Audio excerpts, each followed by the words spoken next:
guys, so nagbabalik na naman ang inyong vlogger's friend Kit Crowley, and for today's video, grabe. Dito kami sa Costco. Ayan, namimili kami. Samahan nyo kami kung magkano yung mga price dito, guys. Price. So, ito yung mga price. Kumuha kami ng Band-Aid, $9.99. So, ito yung una naming kinuha. 198 Band-Aids, $9.99. Tapos yung favorite kong bedsheet, ayan, $16.99. Itong design naman kukunin ko ngayon, guys. Tapos ito yung mga pork chop nila. Ito, 16. Puko tayo na to. Ayoko na masyadong, ayoko nang makapal nga eh. Pork ito. Yung manipis lang. Ayan. Thick, thin slice. Ayan o. $22.60. Manipis. Kuha rin kami na itong pork, $17.55. Kuha kami nitong tilapia. Itong tatluhan daw, $14.92. Hindi, ilan lang, $15.04. Mas malaki. Pang lang, prito-prito, guys. Kuha rin kami ng shrimp. Ayan, ayan, $21.99. Shrimp, guys. Ayan, din mga shrimps nila. Kuha kami ng orange, $6.59. Yan natin, yung mga walang sugat.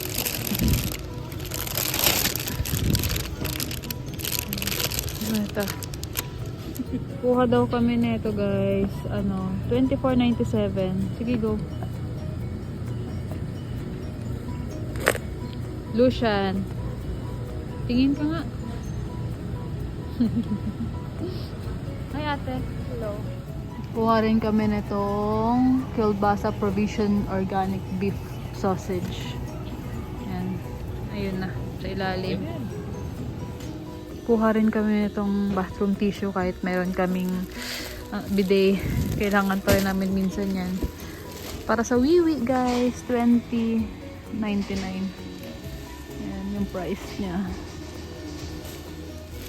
Okay, cool. Favorite na ate, shrimp tempura, $18.49. Yes, Lucian.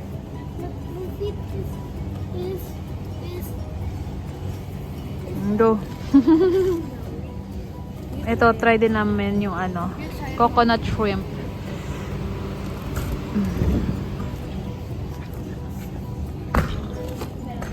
Magkano yan? $15.99. Kuha si ate nito. Pang baon-baon daw niya. Chicken breast chunks. $15.99. Oo. Hindi yan plant-based. Ayaw nyo ng plant-based. Pangit daw yung lasa. Tingnan natin. Lakad-lakad lang. Hanap-hanap ng pwede makain. Ayan, try natin kaya yung mga yan. Pwede ba yan sa ref lang? Hindi Ay? Papakuluan lang, oh. Sumukulo. Yakisoba. I thought you guys wanted shrimp fries. Shoyu ramen. Hindi kami bibili pala. Ibang noodles na lang. Ayan, dumplings. Favorite ni ate. Kaya walang bao. Ayan. Wala tayong steamer. Oo. Meron. Kuha rin kami nitong udon. Sarap to eh. $14.19. 6 bowls na. Daddy Ay, nahulog ka. Sorry. Yan na lang, nahulog. Hindi nahulog. Ay, bastos ka. Nakapanis na yan eh. Grabe, nahulog lang. Panis na. Okay. So far, yan laman ng cart namin. Ito rin pala, nabili rin namin to. Kuha kami ng jasmine, 25 pounds, $79. Oh! Super bigat! 25 pounds lang yan. What do you want me to do?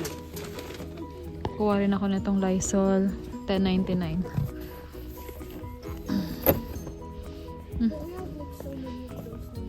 Adi. Hindi. Marami na bang ganito? Hindi, konti lang. Kuha na lang din kami nitong all. Ilang gallons yan? 1.85 daw. Yan.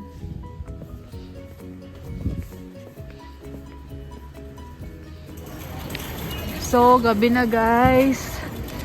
After work, ngayon kami mag-grocery. Saan ba? Ayan. Ito naman yung paligid ng Costco. Madaming parking. So, ayan. Yan lang yung napamili namin ngayon. Worth 305. Yan na yun. Tayo sa sasakyan.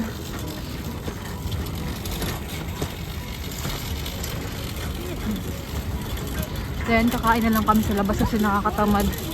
Nakakatamad magluto.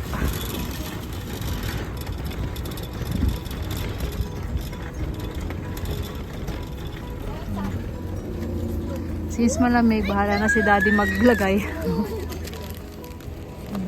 Sige, go. Kaya mo na yan, malamig. Nandun na yung dalawa sa loob. Ito yung Costco dito sa Durham. Okay rin sana sa Sam's Club, kaya lang medyo malayo yung Sam's Club sa amin guys. Pero maganda rin yung mga bilihin doon. Oh.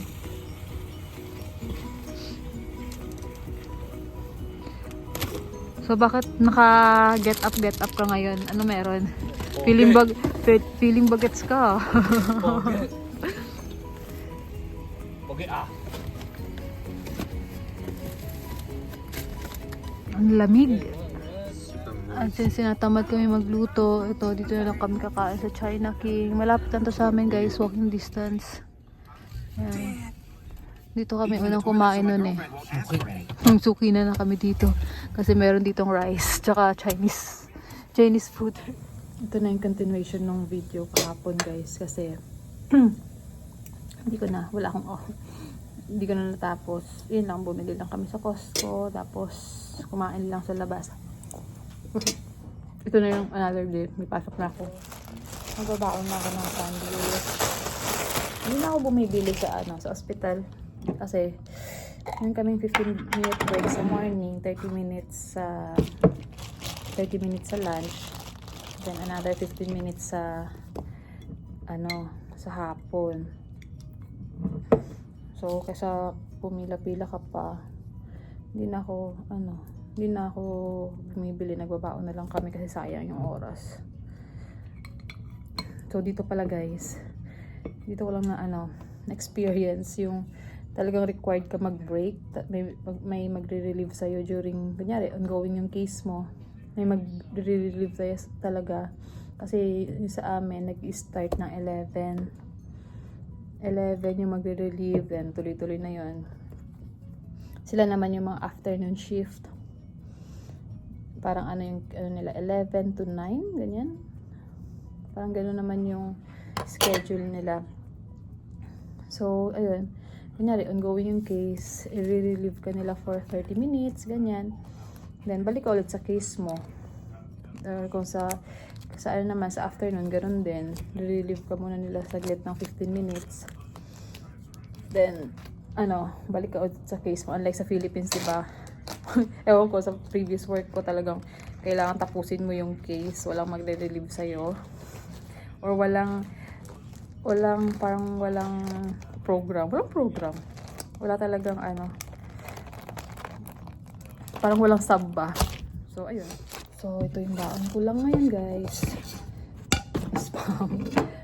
Ito na rin yung breakfast namin. Wala palang pasok yung mga bata ngayon kasi, diba?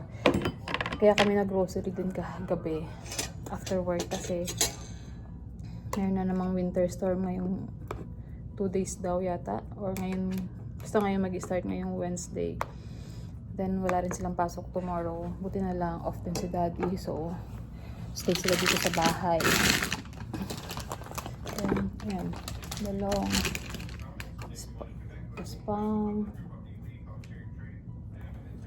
Spam, tsaka egg. Yan.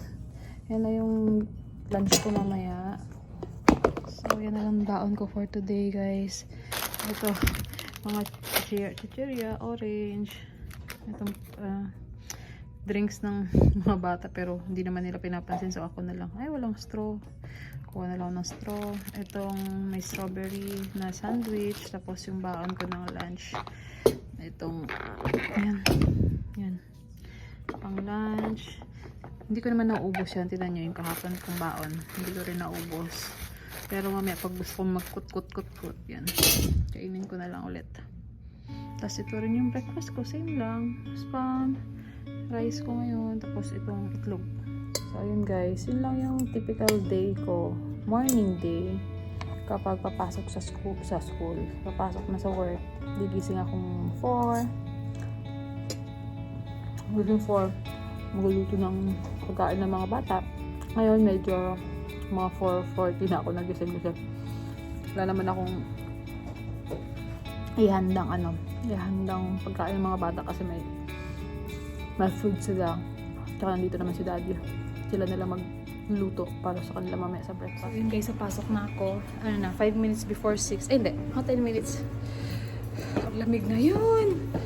-1. So ayan. Papasok na ako. Next time gawa naman tayo ng vlog na a day in my life. A day in my life. So ayun lang. Dito ko na tatapusin itong vlog na to. Bye!